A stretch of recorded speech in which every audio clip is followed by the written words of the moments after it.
Hi, everyone. Thanks for joining. This is Matt Gayer, co-executive director of the Catalog for Philanthropy. We'll be talking about donor-advised funds today, a little bit of background info on them, then also how we can both find them and steward them as sources of revenue for our organizations. We're going to give everyone just a few more seconds here, hop online, then we'll get started here in just a second. Thank you.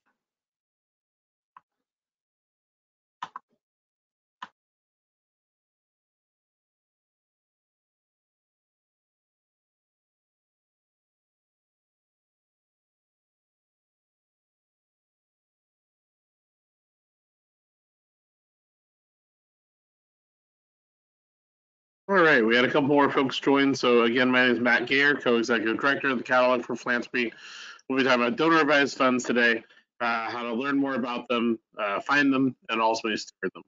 A couple of notes to begin with. You should be able to see our screen right now, hear our audio. If you have issues with either of those today, just let us know. We'll try to address those as quickly as we can. If you have any questions throughout the day, feel free to ask those anytime. We'll answer those questions as they come up or at the end of the webinar today. And we will send out a copy of the slides and recording shortly afterwards. So you will receive a copy of the slides and recording shortly after the webinar today. So when we think about donor advised funds, this is really something that folks have been aware about for a while, but really over the last 5 years, 6 years, has really gone from something that's good to know about to something that you have to know about when it comes to nonprofit fundraising. And we'll talk about why that happened a little bit and what we see as trends for it moving forward. A couple of high level things for getting into some specific tips and also kind of facts about donor advised funds today. One is that you'll see this on the next slide when we talk about some background info on donor advised funds, but they are growing. So this is not just something that's big now, but it's something that's forecasted to be even more important over the next few years. And that likely will continue at least through the mid 2020s. So that is on a growth trajectory. So this is something that's not just important now, but will be critical to know about in the coming years ahead as we plan. They've expanded both for tax changes, pandemic changes, and we'll talk a little bit about that. Secondly, we see the majority of nonprofits do receive some donor advised fund funding, right? Sometimes we don't even notice this, but some of our individual donors have probably switched to doing DAF funding. Some others maybe have always done donor advised fund funding with us. But this is something that's going to be increasingly true. We understand how to work with gifts that are coming from donor advised funds, how to work with donors that want to create donor advised funds, because again, we're increasingly seeing this be a norm in the space.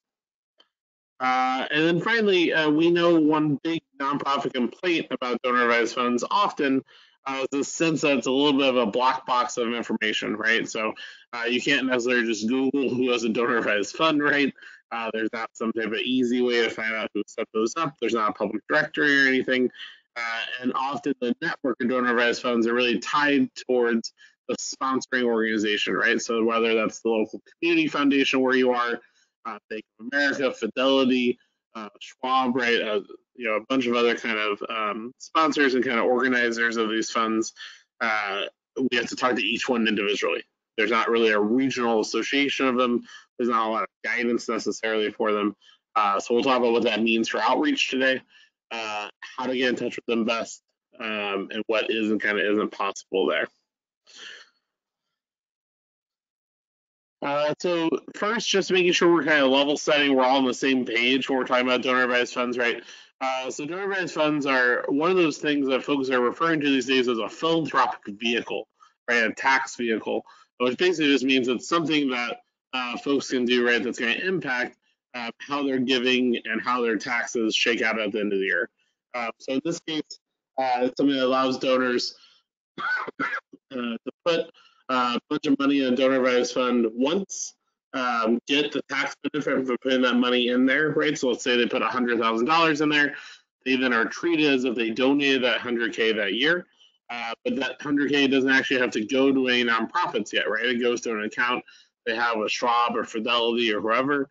It sits there, and then year over year moving forward, they're able to withdraw from it to make donations, right? So once they put that money in, it does have to be used for a philanthropic purpose. It'll either be used for a philanthropic purpose that they designate during their lifetime, or it'll be donated later on by the philanthropic sponsor themselves, by the Schwab or Fidelity. So a couple things here. They've actually been around for a long time. Early versions of donor advised funds started in the 30s, legally formalized in the 60s. Not super important for you today to know that, but I say that just to say these have been available for a while, but as late as I believe it was kind of 2015, 2016, there were only about 250,000 of these accounts in the country, which may sound like a lot or a little, but in context now, in 2020, 2021, the latest data we have says there's well over 1 million, right? So we've seen drastic growth in the number of these from a relatively small, flat tax vehicle that only a few folks use as recently as 6 or 7 years ago, to now something that well over 1 million folks have, and increasingly affluent donors are thinking about. There are a lot of donor advised funds out there. It's a very dispersed space, right? Donor advised funds are most often set up by one singular person or a couple, right? So these are really kind of like very, very small family foundations and or individual donors. These are folks that are thinking about their giving still on a very personal level. And for our purposes, when we talk about this today, donor advised funds really should be, in 99% of cases, mostly treated like an individual donor would be. Right? They're much more an individual donor than they are a foundation. We saw grants from donor advised funds increase dramatically during the pandemic. So pre-pandemic, it was at about 27 billion. Reports during the pandemic is now well over 40. So we've seen, again, more people do this and also more people give from this. And it's increasingly a major part of the kind of philanthropic pie in the United States, right? So when we think about where money comes from for nonprofits, in context for this in 2019, corporate giving, something that everyone's always very excited about, eager to jump on a webinar about and talk about. Corporate giving was about 3% of total philanthropic giving in 2019. So DAFs represented almost 4 times as much giving that year, and that gap is probably only widened during the pandemic. So we say this, this isn't necessarily actionable. This is just some background info to kind of really highlight. Again, these are incredibly important to think about. Increasingly something we're going to see people do. Folks often ask kind of why are folks thinking about this? There's obviously tax benefits. So especially with some of the changes recently to the tax code over the last 5 years or so, with people itemizing less often, this kind of bunching of their gifts, right? If they're going to give 20K a year for the next 5 years, a lot of times it makes more sense from now to give 100K 1 year. And that's one result of some of the tax code changes. The other thing we're seeing too is that folks are just thinking a little more strategically about their giving. This is one way that they're thinking about that a little bit. So there's tax implications, but there's also implications for what it means for a donor's giving behavior. Right. We'll talk a little later about some of the challenges from donor advised funds. But some of these already, just to highlight, are that because that money goes in doesn't mean it has to come out. So we're constantly looking at how much of the money people put into donor advised funds sits there versus actually going back out into the community.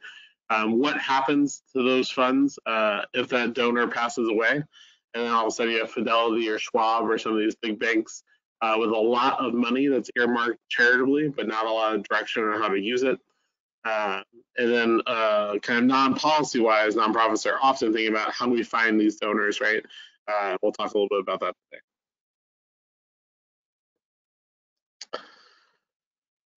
So where donor advised funds are housed, right, is often going to influence how we find them in the first place and how we think about them a little bit.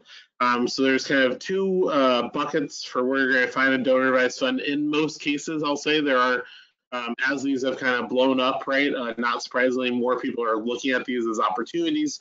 You have more businesses, organizations, networks, foundations thinking about hosting donor advised funds moving forward. But generally speaking, still in the space as of today, the 2 big types of networks that have a donor advised fund option that we would then be trying to seek out to find those folks who have set them up. One are for-profit companies, right? So Fidelity, Schwab, Bank of America are some of the largest kind of donor advised fund networks out there. And especially in urban areas and cities, often are going to be the kind of major players in terms of kind of organizing donor advised funds. And they obviously are most driven by keeping their donors happy, keeping their clients happy, I should say. So most of their clients that started donor advised fund there are also a wealth management client of theirs. This is one of the services they're now providing. And we'll talk a little bit about what that means and the opportunity that creates for us as nonprofits, actually, in just a second. The other group that organizes these in some communities, the Community Foundation will manage donor advised funds.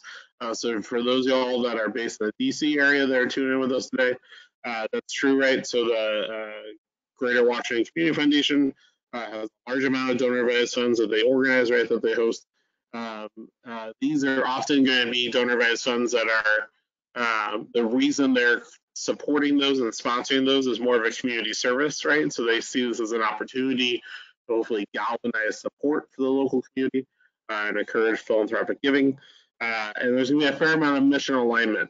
Ironically, with that, it sometimes makes it harder for nonprofits to get connected to those donors because of the fact that that community foundation often will have a priority of uplifting the whole community, right? So that means that pretty much every nonprofit could fit there and should or could be highlighted. And that's obviously usually too many for them to actually work with and highlight to their donors. So sometimes it's actually harder to get into some of these community foundations, especially smaller ones, depending on where you are in the country, than it is for some of these for-profit networks like Fidelity or Schwab. Some advice here on kind of what these different setups mean, especially for the for-profit ones. We see the opportunity here exists because donor advised fund is actually kind of a misnomer, right? So it makes it sound like a lot of times, a lot of people assume that when they set up a donor advised fund, and this is donors making this assumption, that they assume by setting it up, they're going to get advice on where to give, which in reality is not true at all. So they're going to set up this fund, right? They put $100,000 into their Schwab donor advised fund, and then that Schwab staff person is ask them where they'd like to donate.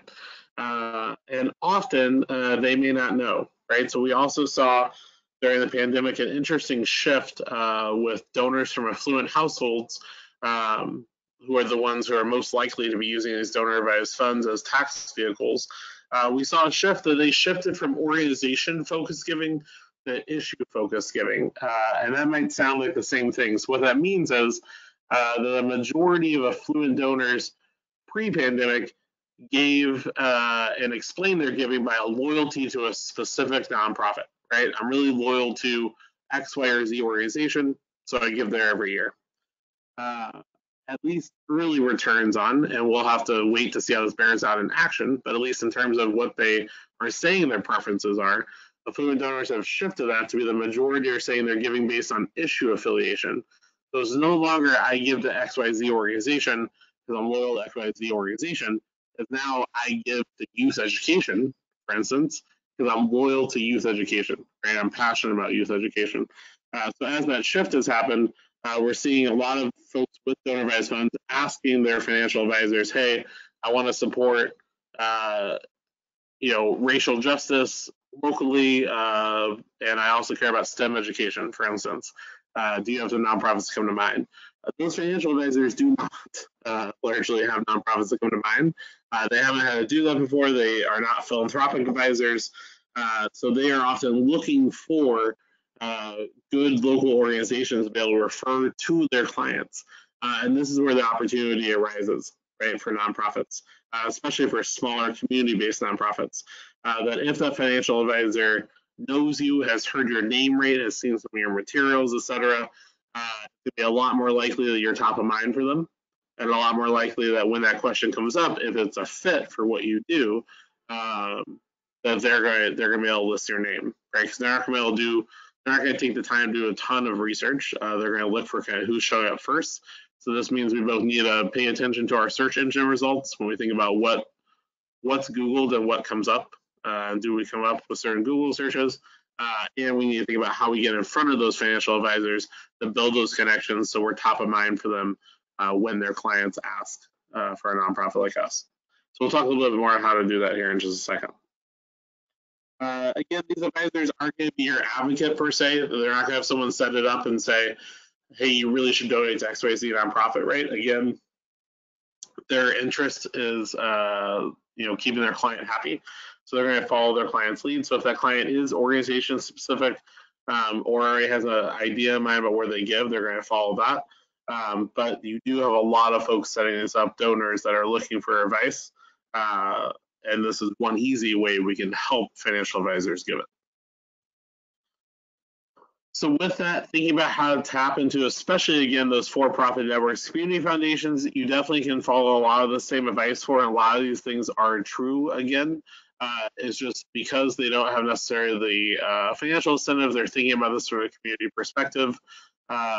So they often are a little more hesitant to recommend one nonprofit or over another, which is both a good thing, but then also makes it a little harder for you to possibly kind of get your foot in the door with kind of raising awareness there. So a couple things with especially those for-profit networks, but really any donor-advised fund-sponsored network we're looking at. As they start having in-person events again, those can be a great place to make some initial connections. So a lot of times, especially at Schwab with Fidelity, et cetera, will host some community events or host some donor events. And those are great things to try to attend or try to reach out about and see if you can't either meet some of their financial advisors there or set up a conversation.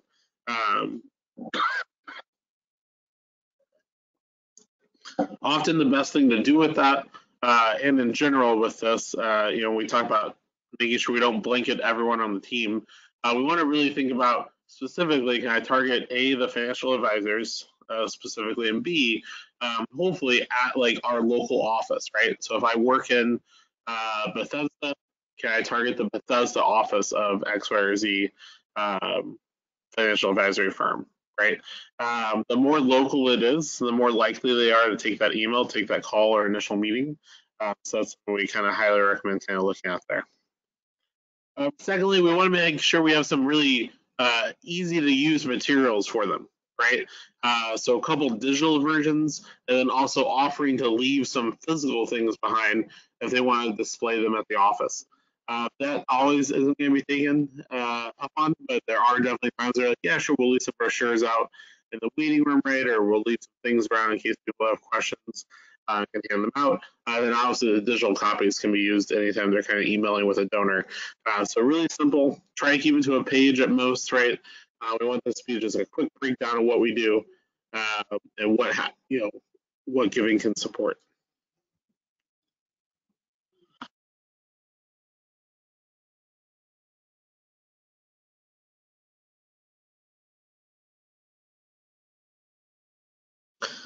Then finally, the goal here is we describe ourselves in a pretty specific way. So again, every now and then you're going to have someone starting a donor advised fund, and when that financial advisor asks where you want to give, they're going to say, oh, I just want to donate to education, right? And that's all they know. But most donors have a couple layers to it, right? Education, well, actually, I really want to support, high school kids that are for college readiness. I live in this part of the area. I'd love to kind of keep it local in my community. So again, the more we're able to pitch ourselves kind of in those specific terms, right, that financial advisors might actually be hearing from their donor advised fund clients, the more likely that connection is going to be made in their mind. So really making sure we're kind of going one level deeper than just saying, like, yeah, we work in basic needs, to saying, well, we actually do this, this, and this specifically for this client population in this kind of part of the area.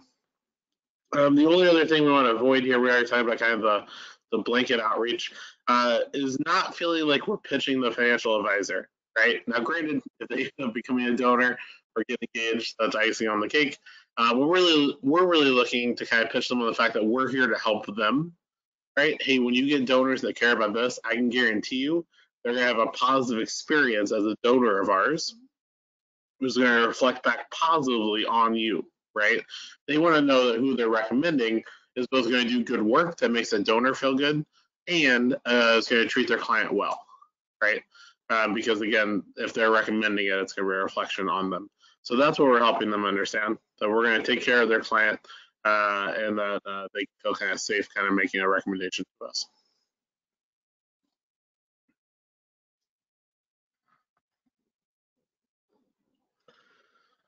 For donor advised fund stewardship, a lot of times this can feel like, hey, I got most of the time when we get an announcement of a donor advised fund gift, it's super formal. It usually comes from the sponsoring network, right? So the Schwab, the Fidelity, the Community Foundation.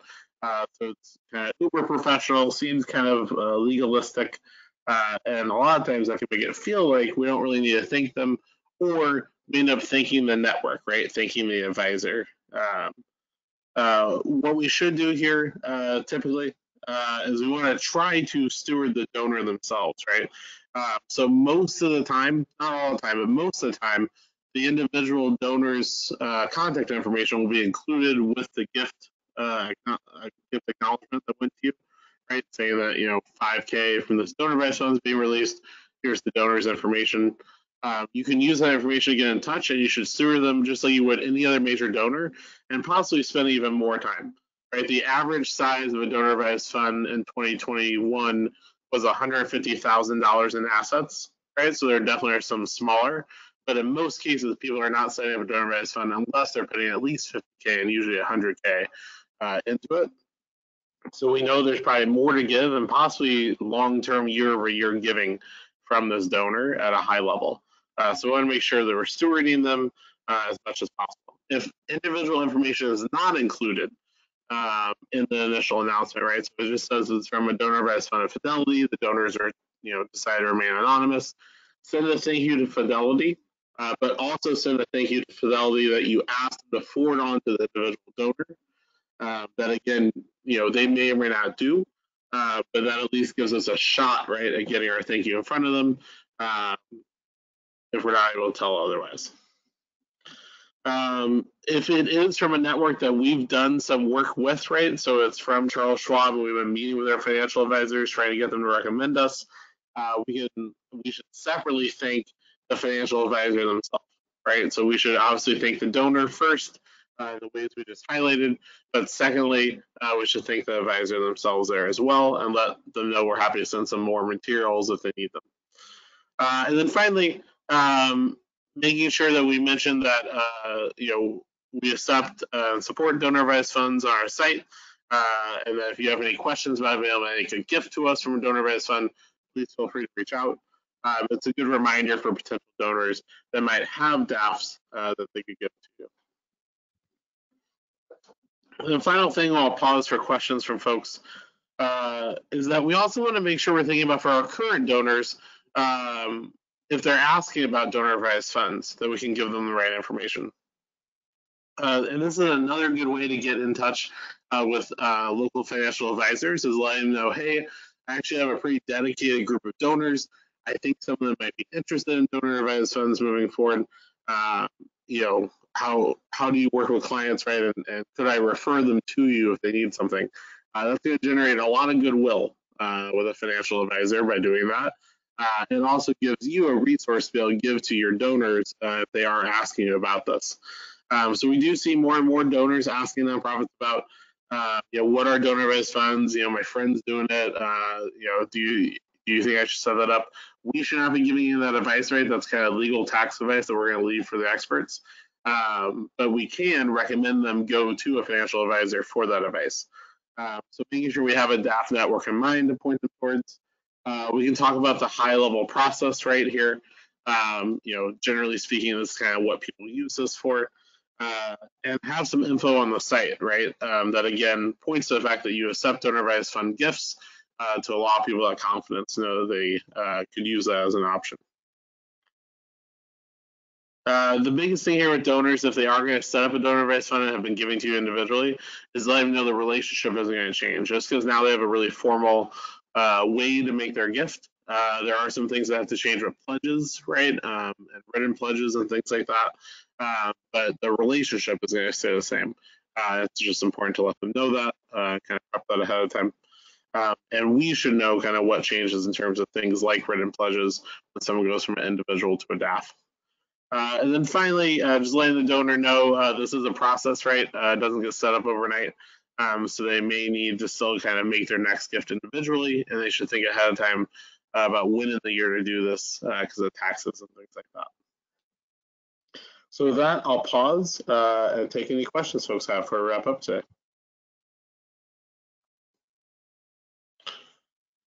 Someone asked about any other trends in donor advised fund giving beyond the organizational to issue based switch.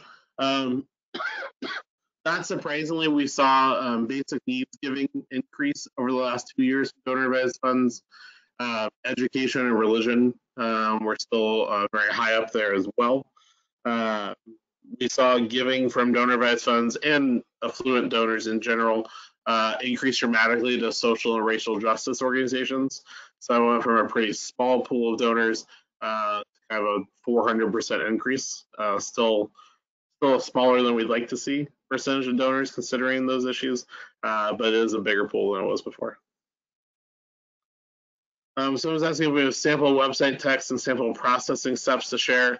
I don't have any that we can just share as a resource, but I will say kind of keeping it simple and just letting folks know, um, our organization actively accepts,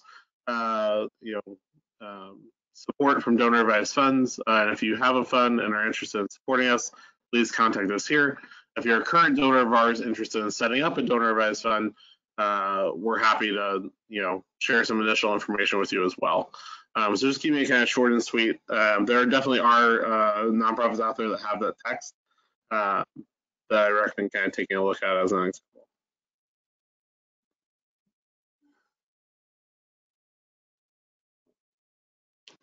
Someone asked if a donor switches to giving through a donor advised fund, is their giving likely to increase? I wouldn't say necessarily. I would say it probably isn't going to make a major impact on their level of giving. If they gave you $5K a year before, and then they start giving from a donor advised fund, it's likely going to be roughly the same. It probably won't decrease. It would probably stay the same or maybe slightly increase. The average amount being paid out these days is right around 24%. So if they put 100K in, they're roughly giving 24K a year back to nonprofits. So if that means they have a little left over, right, you might see a marginal increase in your gift, but probably a limited impact just from the DAF switch. That would be more based on the relationship. All right, great. I'm not seeing any other questions. We're right about that time, so going to go ahead and wrap up. We'll send out the slides and recording shortly afterwards, and thank you all for joining today.